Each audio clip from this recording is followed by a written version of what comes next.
Hey everyone, my name is Wedge and welcome to the Mana Source Tournament Report. We had two big standard events this weekend, a Grand Prix in Albuquerque, New Mexico, and a Star City Open in Providence, Rhode Island. We're here with the top 8 decks from each of those events. And by that, of course, we mean a whole load of Blue Devotion decks and a few other non-blue decks that slipped through the cracks. To be exact, a staggering 7 of the weekend's top decks were Blue Devotion. Black Devotion was the next most represented strategy, with 4 of the GP players running it, including tournament winner Owen Turtenwald.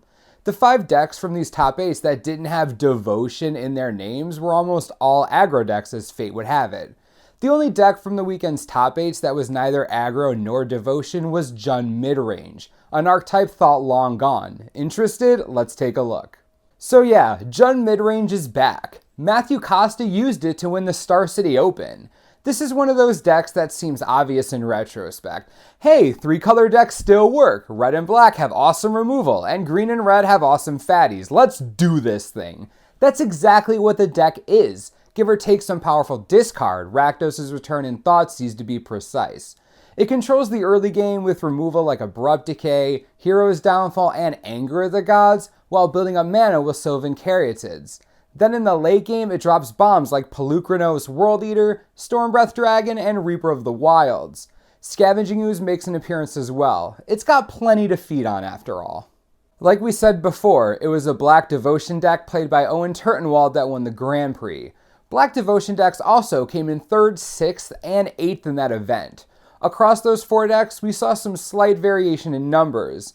Notably, Whip of Erebos was just a 1-of in 3 of the 4 decks, and the first place deck didn't use any. Also, only 2 of the decks used Nykthos Shrine to Nyx, with the other 2 getting by just fine on Swamps, Mutavaults, and Scrying Temples. Blue Devotion was all over the place. It took 2nd in the Grand Prix by the doing of Sam Party, along with 4th and 5th. And it also took 3rd, 4th, 6th, and 8th in the SCG Open. That's 7 nearly identical Blue Devotion decks. And we do mean the nearly identical bit. There were only minor variations in how many Jace Architect of Thought showed up, and how many Biden of Thassa or Cyclonic Rift that left room for.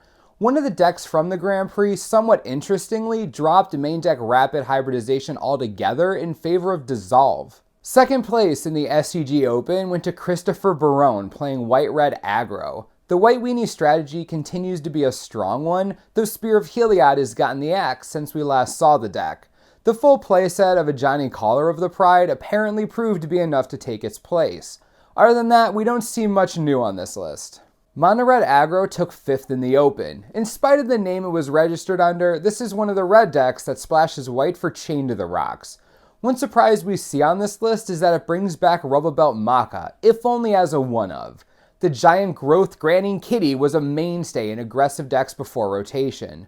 With cheap creatures to pump in the early game while slower decks are still setting up, and Chandra's Phoenix as a target later on, it's a solid card to play around with.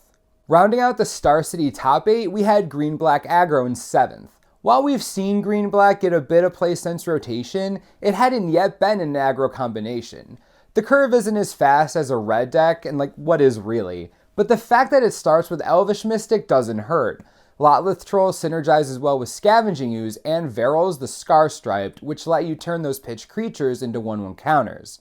Pelucranos World Eater and Reaper of the Wilds top the curve, unless you count bestowed Boon Satyrs. The spell package, while small, is certainly strong. Of the 10 non-creature spells, 3 are Thoughtseize, 1 is Golgari Charm, and the rest are all spot removal, Abrupt Decay, Hero's Downfall, and Putrefy. And to finish up the GP top 8, we had a Naya deck in 7th. After a brief stint in the field of control, Naya is back to what it always done best, aggro. It's hard to get wrong when you have access to cards like Boros Reckoner, Voice of Resurgence, Advent of the Worm, and Lightning Strike all in one place. The deck also taps into red for Chandra Pyromaster, providing card advantage, and uses those red sources to enable Chain to the Rocks.